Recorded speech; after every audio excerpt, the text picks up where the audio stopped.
Paz do Senhor, meu querido e minha querida irmã. Que bom estarmos aqui para falarmos da última viagem de Paulo. E essa viagem ele vai para Roma. Então eu queria que você juntasse aí sua família. É um prazer muito grande, com a sua permissão, estar entrando na sua casa para estudarmos esse personagem tão importante da nossa literatura cristã. Ok? Juntou já todo mundo? Todo mundo aí pertinho? Vamos começar então a nossa viagem com o apóstolo Paulo. Amém? Você já pegou sua Bíblia? Vamos ler? O texto diz assim: Então Paulo respondeu: Por que vocês estão chorando e partindo o meu coração? Estou pronto não apenas para ser amarrado, mas também para morrer em Jerusalém pelo nome do Senhor Jesus. Deixa eu te falar um pouquinho sobre esse texto. Paulo estava voltando para Jerusalém quando encontrou esses irmãos no meio do caminho. E eles estavam preocupados com a segurança de Paulo. Então, neste momento, Paulo faz essa declaração de confiança total ao Senhor. É importante que nós notemos alguns antecedentes relacionados a essa viagem de Paulo a Roma. O primeiro antecedente, o encorajamento de Jesus. Exatamente, Jesus encoraja Paulo a realmente chegar a Jerusalém e não ter medo, porque era propósito de Deus, era propósito do Senhor Jesus que ele fosse até Roma. O outro antecedente são as intrigas dos judeus, e este é um principal motivo pelo qual Paulo foi preso em Jerusalém. Esses judeus chegaram da Ásia e espalharam os rumores falsos a respeito da vida de Paulo, provocando então o terceiro antecedente, que é o tumulto que foi provocado por estes judeus em frente ao templo. Quero ler com vocês alguns textos que se referem a estes acontecimentos prévios. O primeiro texto, que está em Atos capítulo 21, 10, é Jesus usando um profeta chamado Ágabo a falar para Paulo. Vamos ler o texto? Diz assim: Depois de passarmos ali vários dias, desceu da Judéia um profeta chamado Ágabo. Vindo ao nosso encontro, tomou o cinto de Paulo e, amarrando as suas mãos e pés, disse: Assim diz o Espírito Santo, dessa maneira os judeus amarrarão o dono deste cinto em Jerusalém e o entregarão aos gentios. Diante dessa situação, Paulo não teve dúvidas, continuou firme no seu propósito. O segundo texto que eu gostaria de ler para você está em Atos capítulo 21, versículo 27. É quando os judeus chegam da Ásia para começar a tumultuar e provocar a multidão. O texto diz assim, Atos 21, versículo 27. Quando já estavam para terminar os 7 dias, alguns judeus da província da Ásia, vendo Paulo no templo, agitaram toda a multidão e o agarraram gritando: Israelitas, ajudem-nos. Versículo 28. Este é o homem que ensina a todos em toda parte contra o nosso povo, contra a nossa lei e contra este lugar. Além disso, ele fez entrar gregos no templo e profanou este lugar. Percebam a intriga exagerada dos judeus mentindo a respeito do comportamento de Paulo. O último texto que eu gostaria de ler para você nesse momento está em Atos capítulo 21, o versículo 30 e o versículo 31. Toda a cidade ficou alvoroçada e juntou-se uma multidão.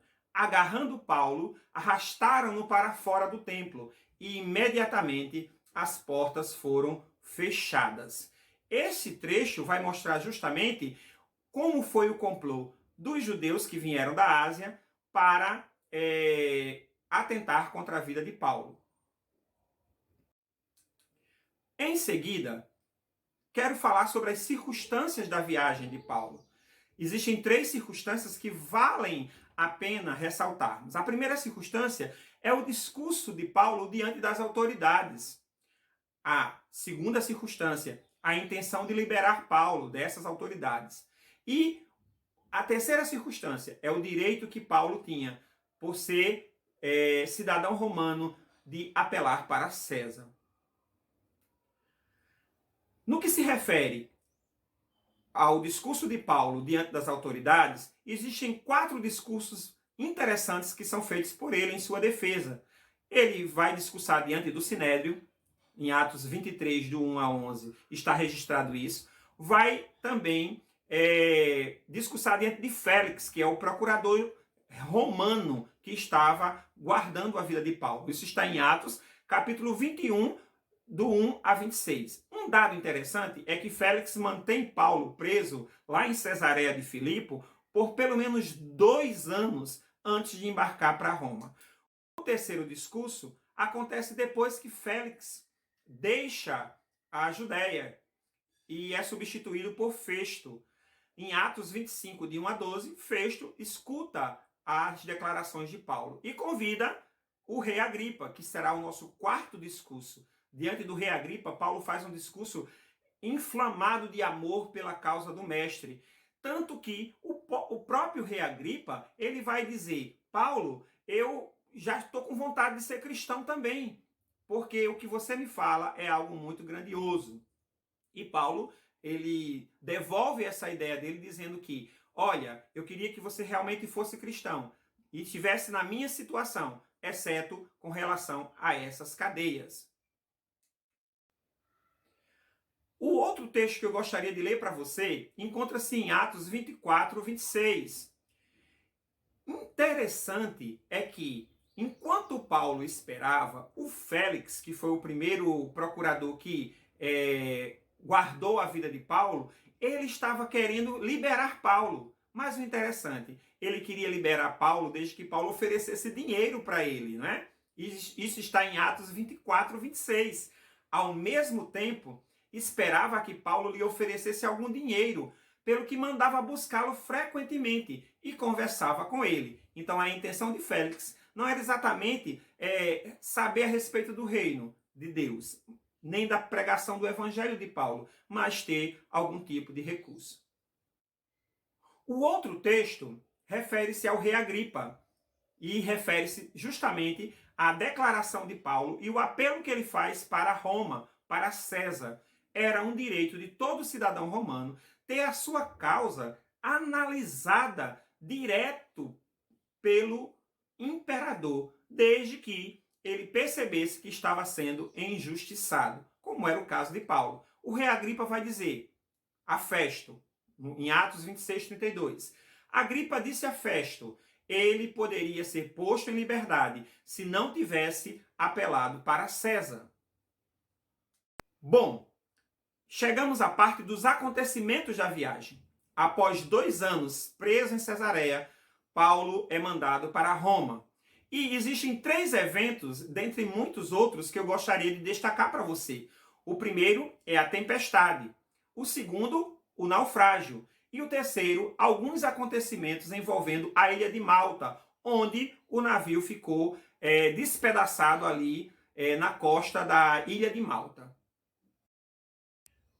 Vamos ler o primeiro texto referente à tempestade. Em Atos 27, 14, o texto diz assim: o navio foi arrastado pela tempestade, sem poder resistir ao vento. Assim, cessamos as manobras e ficamos à deriva. Que triste constatação. Apesar de toda a recomendação de Paulo para que não enfrentasse o mar naquela situação, naquela época, o capitão do navio e o centurião que o acompanhava estavam dispostos a passar todos os riscos. O segundo texto refere-se justamente ao naufrágio.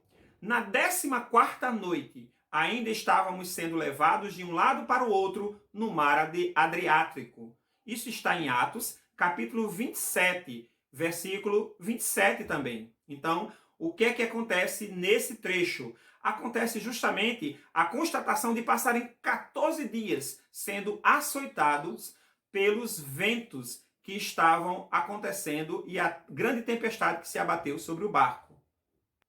O outro texto que nós vamos ler refere-se a algumas situações que aconteceram em Malta, depois que eles sofreram o naufrágio. Pense comigo, além de estar preso injustamente, sofreu uma terrível tempestade por não ser ouvido, náufrago, e quando chega em terra, vejam o que acontece. Atos 28, 6. Eles, porém, esperavam que ele começasse a inchar ou que caísse morto de repente, mas tendo esperado muito tempo e vendo que nada acontecia, eles mudaram de ideia. O que aconteceu? Paulo, procurando alguns gravetos para acender uma fogueira, foi mordido por uma serpente. E os moradores de Malta sabiam que aquela serpente era altamente venenosa e esperavam que Paulo caísse morto, mas pelo contrário, o poder de Deus estava na vida de Paulo e ele saiu ileso.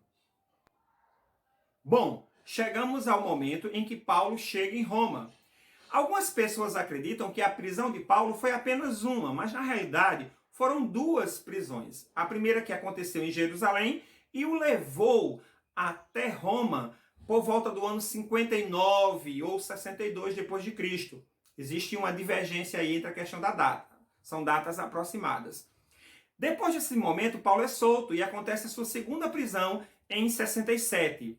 E, como fruto dessa prisão em 67, depois de Cristo, acontece o seu martírio aproximadamente final de 67 para o ano de 68 depois de Cristo.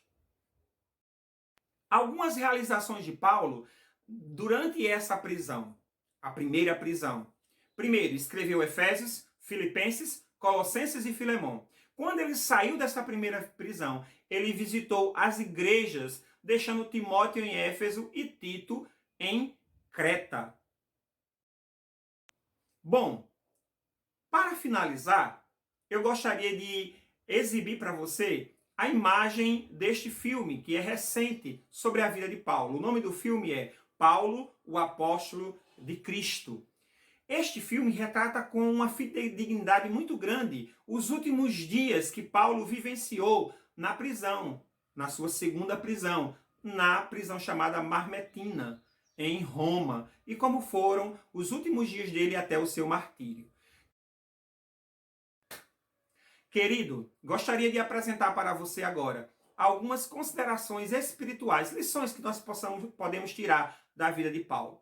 A primeira grande lição, no episódio com o profeta Ágabo, ele não se esquivou do propósito que Deus tinha para ele, mesmo sabendo que seria preso e sofreria por amor de Jesus Cristo. Não se esquivou. A segunda grande lição, mesmo sendo um prisioneiro, ele sempre estava preocupado com a revelação de Deus, não só para si mesmo, mas para as outras pessoas que estavam ao seu redor, como é o caso do que aconteceu lá no navio e também posteriormente em Malta. Em Malta, depois do episódio da serpente, Paulo curou diversas pessoas em nome de Jesus. Quando os cidadãos daquela cidade perceberam que havia nele algo divino, começaram a trazer os enfermos e ele foi recebido pelo homem mais importante da cidade, que o abrigou até o inverno terminar. Uma lição muito importante. Seja qual for a condição em que você se encontra, seja uma bênção, mesmo que você esteja numa viagem indo para a prisão, como foi o caso de Paulo. Que Deus continue abençoando a sua vida. Pastor Josafá, com esta palavra para o seu coração.